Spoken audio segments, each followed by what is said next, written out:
Well, we got 25 deflections in the second half, which is not easy to do against a good passing team. We created 18 turnovers, only turned it over 11 ourselves, and really played a terrific game. We played two halves, had to battle them. Guys stepped up that don't normally play, like VJ did. It won't show up in a box score, but he played outstanding defense, made a lot of really good plays. Really proud of our guys. This was a big game for us. We've been through the mill with a schedule, and we stay at an even keel and keep getting up for every game as if it's a national championship game, and I like the effort that our guys give. Just a tremendous game of shutting down the three, getting our deflections, and forcing turnovers. You could just talk about the defensive effort against Luke Kennard. Only got 2 shot attempts in the second half. Well, we didn't want to play a box and one, but what we wanted to do is play 4-on-4 and keep the ball to his hands, switch all the time. And the other guys are very good players. I mean, they got All-Americans almost at every position, but we just wanted to play 4-on-4. And VJ did a good job most of the night of doing that. What about your offense in the second half? Where that picked up quite a bit? What was the reason for that? I told the guys that our ball movement wasn't good, and you're trying to run a pick and roll coming down the court. They're good defensively on that. If you create 4 or 5 passes and then take the pick and roll, the rolls will be open, the shots will be open, and we did that much better in the second half, obviously shooting 58%. What did you think of Honest's performance? I thought he was very good. I thought he's still not grabbing the loose rebounds that are up there, but that's a strength issue. He's just going to keep getting better and better. Rick, your thoughts just overall about how your big men, it seemed like they controlled the paint for pretty much the whole game. Well, I'm really impressed with the fact that they made 5 threes in a game. You know how tough it is to guard them? I mean, we're the number 1 3-point defensive team in the conference. But it's tough to do with these guys because they drive so well and they get fouled. But we made one good defensive play after another, but our offense was spectacular in the second half. We took big shots. They were going inside on our back pick, and we started fading, and we got some wide open shots.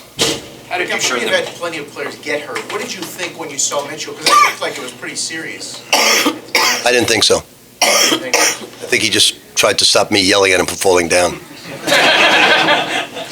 And then for him to come back in, though, and you mentioned the big shots, he hit quite a few. Well, he wasn't hurt. No, I'm sure he tweaked his ankle. I'm sure he did. But I think he was concerned about falling down. No, he tweaked his ankle. You could see it when he went down. But he's a tough kid. He's a gamer. He's a terrific basketball player. He's a lot of fun to coach. How did you turn them over so much? Well, I just think we played intelligent defense the entire game, which we haven't done. We didn't back up. We knew they were going to beat us off the bounce, and we wanted to switch. We took away the high post pass, and they started running over, and we fouled them too much, and then we changed that.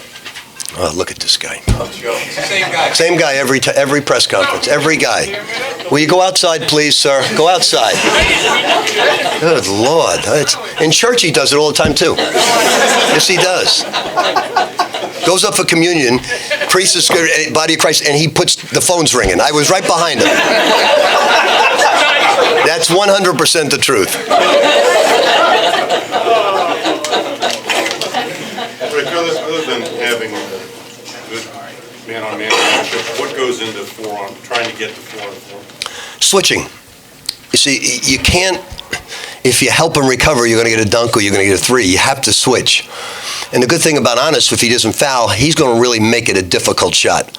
And we weren't afraid to put Giles to the line. He's a 57% free throw shooter. On your radio show, you were pretty, I think, fair to Grayson Allen and all this stuff. I happen to think, I'm in a minority, I happen to think he's a terrific young man. I think it's a reflex action like somebody throwing an elbow, because he's a very highly intelligent young man. So why would you do it? I think he's a terrific young man who made a mistake, and made 3 of them. But I think it's a reflex action. When he does something wrong, he'll, lunge out or trips up. But he's a good person. I know he's a good person. Checked it out. And a lot of people question Coach K. And Mike doesn't need to win any more games. And the bottom line is he's a West Point grad that over-disciplines. and everybody said he only sat one game.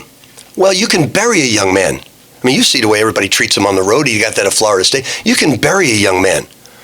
So this is all about preserving a young man, and I happen to know he's a terrific young man that keeps making these mistakes of lashing out when he does something wrong, and he'll cure it.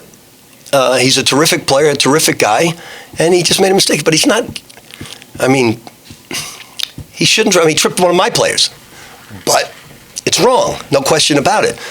But the one thing I don't do is I know Mike very well. He's an over-disciplined guy. He's believe me, that kid's paying the price in other ways, but you hear the crowds everywhere he goes. He buries them. I mean, he's the modern-day Christian Laettner right now.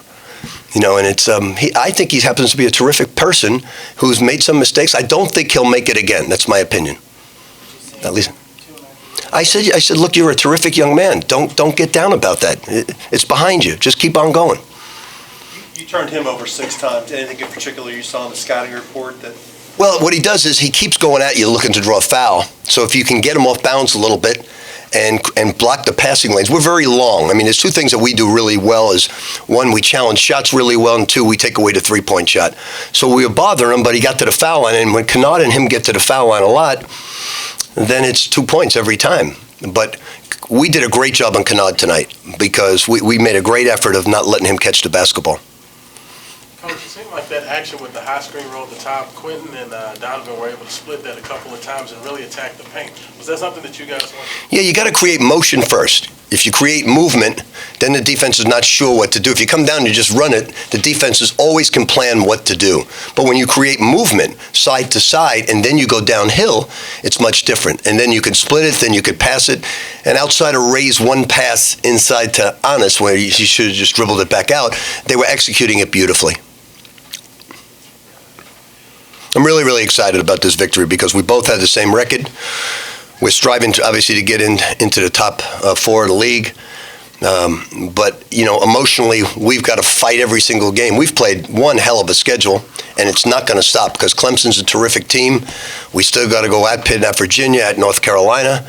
It's not going to stop until the end, but we're getting better and better. Tonight we played a 40-minute game. There's always going to be certain mistakes in certain games, but we played 40 minutes of good defense tonight, and that makes me really excited. Thank you.